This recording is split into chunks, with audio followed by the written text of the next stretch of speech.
We had been married for 6 years, and together for a little more than 8 years in 2014. They paid for her college so she could become a teacher. Like many teachers, she had a terrible first year. I remember her saying she didn't want to teach ever again.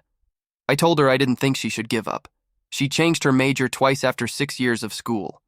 There was a terrible year, and it turned into a huge fight. After years of backing her, I finally lost. Okay, Michael, give up on it, but you have to work. We can't live off of one pay. After a few months, she got a job that paid a lot less than being a teacher. I thought this was over and things were going well. The way I felt about my dad was weird. He wasn't really around after my parents split up when I was 12. He was at the bar at that time. After being told he had heart failure, my dad tried to get back in touch with his family in his own unique way. He felt like his life was running out of time at that point. My dad was given hours before he was taken off of life support. He held out for 10 days. It was unbearably painful. It broke my heart when he died. It became clear to us through bad luck how bad he was with money. His kids have a lot of bills to deal with because he died. You can probably guess that I wasn't the nicest person to be around. I was having a hard time with the asset sandwich my dad left me. I was mad at him, but I was also sad about losing my dad. You all know how hard it is to lose a loved one. 1 minute you're fine, and all of a sudden you're crying. Now it's winter 2017 after a few years. He told everyone on Facebook that he's divorcing his wife because she cheated on him, and they are both friends. My ex-boyfriend was in the area, so I stopped by to talk to him. I'm sure that her story is when she started cheating. I thought it was a little odd that she stayed there for 5 hours, but I trust her, so I trusted her when she said they were just talking. As the winter months turn into spring, she talks to him more and more. I say that hearing her talk to him is making me feel uncomfortable because it's bothering me a little. This is played down as an example of my paranoia. I was allowed to be. Before we got married, she talked to an ex-boyfriend behind my back. She needed to end things. A week before the end of April 2018, she tells me, "I'm going on a business trip to Vancouver, BC. Since she is home alone, she tells me she hates being alone and would often have her mother stay with her on the weekends when I was gone. Warning sign. She is going to go on a date with this guy purely for fun. It's not a good idea, and I'm not happy about it because I know this guy is weak." She still goes. So that we wouldn't text while moving, we had G-locate on our phones at the time. For peace of mind, either one could look at the GPS tracker to see that we were on our way home. Her plan. Warning sign. Because I'm scared, I check to see if she's home, and she says she is. I look at the tracker and see that she is still with him. I tell her it's late and that I know she's still out. Please go home. She gets mad and doesn't talk to me again that night. I try to get through the next day. She says she's going to his house again. At this point, I'm mad and beg her not to go over there. That guy is weak, and I'm afraid he'll try to hit on her. She ignores me and turns off her GPS tracker. When Sunday comes around, I'm on a flight home, and all of a sudden she's cute. As the end approaches, my alarms are going off all over the place in my mind. There's a problem. I'm late getting home. I had to get a ride on the spot. I thought she would pick me up, but I find her asleep on the couch.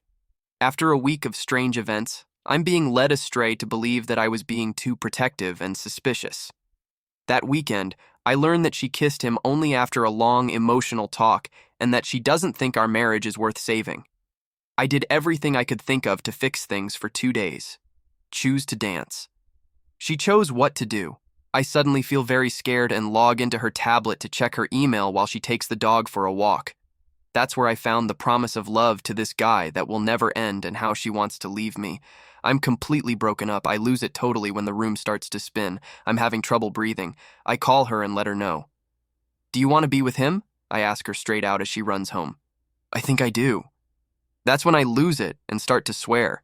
I tell her I have to leave because I can't be with her right now. I'm going to stay the night at a hotel. At this point, she leaves and spends the night at his place. I check out and go home to take care of the dog because I know she left it there. All of our wedding photos and photos of us from the last 11 years were spread out on the kitchen table, even though the wedding was over. I make her sit down and look at the pictures when she gets home. Don't give up. Do not give up on us. Don't waste 11 years on someone you don't know much. She said something back that I didn't get over for years. Enough is enough. OM has his stuff together. I need some time to think about it. She then leaves. It breaks my heart to know that it's all over. I see that she left her logged-in tablet on the bar. My desire got the best of me, and I opened her email app. "I'm waiting for you in bed," she told him. That's when I knew it was over. I lost it and smashed the wedding picture against the wall. Then I called her and told her to come get her stuff. It will be ready for her when she gets there. God bless my brother. I owe him everything. Helps me put all of her IDs on the front door for her to pick up. I know now that I could have done a better job. Now that it's 2020, I can see that the woman I loved, sacrificed for, and did everything I could to make happy had just moved in with someone else. She moves in with him right away and changes her cell phone plan from mine to his the same day. Then this jerk goes to the gathering where I worked as a staff member, runs, and announces his love. He tells everyone that if they don't support them, they are kicked out. Of course, I can't go to the convention, which means I lost my wife and my group. That made me think they had my back. Things start at the gathering. She's been living with him full-time for 4 weeks now, and she posts pictures of herself all over Facebook, smothering him. I'm getting help from family and the few friends I still have to move things out of our house and leave before the lease ends while she goes on trips and brags about her new relationship. Whenever I asked for help, she always had a reason. Even work wasn't safe, which made things even worse. She started a new job at the same place I worked the week she cheated on me. I guess it helped. I lost a lot of weight that summer. I smoked a pack a day and didn't eat much while I was by myself on my birthday. I dropped her like a bad habit and let him in while she showed her new boyfriend to her family. Sadly, I fell into the pick-me trap. During that summer, I tried to talk to her more than once and beg her to leave that relationship and go out on her own. It was then that she told me she no longer loved me after your dad died. While I knew you were sad, I had my own needs. You stopped being interested in me. She tried to hit on me one of the last times I talked to her, but I stopped her. I got mad at her and told her to grow up because this isn't the Fing notebook. As a last fuck you, she chooses to take the OM on a trip to Ireland and England that we had planned together. This is where my family came from in the 1900s. Since I had blocked her and everyone connected with her on social media by this point, I was glad I didn't see the trip all over the place. Not long after that, I finished the divorce papers by myself, and it was over. Since then, I haven't talked to her in person. A few emails to settle some accounts, but other than that, she asks her parents to do something for her when she needs to. I have no touch with her or anyone who is connected to her. Sad to say, that meant a lot of friends who agreed with her or thought staying in the gathering was more important than staying friends with me. During this whole experience, I found a great therapist. He helped me understand that this was all not normal and that I was just doing the best I could in a very bad situation. I learned from therapy, and telling him what happened, that he said I couldn't have stopped it and that all of her excuses were not valid and weren't a reason for cheating. I learned that I can deal with things well and that I did the best I could under the circumstances. I started to try to be a better person and let go of all the bad things that were happening to me. I did this by taking time to think about myself, care for myself, and other things. There is nothing I have left to teach you, was the last thing he said to me before I stopped seeing him. My man, go out and take over the world. You can do this. Leaving that place of work was the first thing I did for myself. It was hard to work in the same building as her and a few of her friends and see her all the time. It was hard because I had put so much time and effort into that job. Back in my city, I got a great job. I work for a school city. I love being with kids. I want to do something. I believe I need it. I have good and bad days. There are times when hearing things about her makes me sad, but not as much as it used to. I found out that she married the guy about 3 months ago, in the summer. This process took 3 years, and by that time he was living with someone else. I understand that she is very thin, always looks tired, and never leaves his side without his permission. What hurt me the most was that I couldn't keep our dog during the split, so she got her. That dog is gone. To trick me, she tried to use the dog as an excuse to see me a few times. That was another thing I had to end, even though it hurt. Thank goodness there was a bright side to that terrible year called 2018. I got a dog. She is now 2 years old and sleeping on my foot while I type this. She is the best dog I have ever had. Another reason is that we never had children. Now I know it's a good thing she never wanted kids because she knew it would hurt her body. But becoming a dad was my biggest dream. I'm still single, and most likely will stay that way for a while. Thank you, COVID.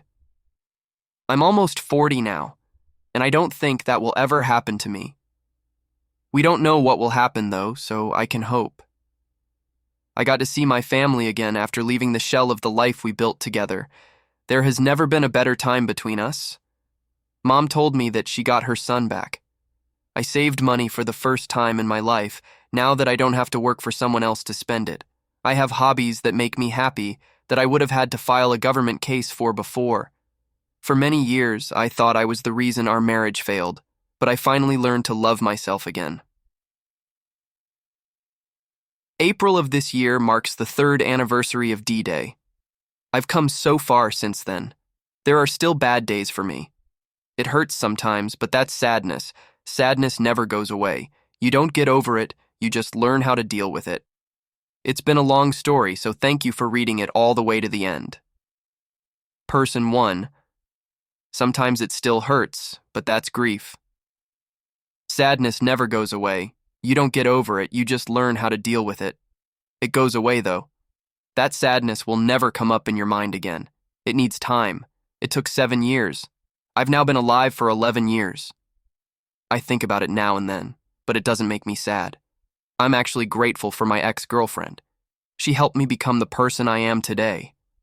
Don't worry, you will get over your sadness soon.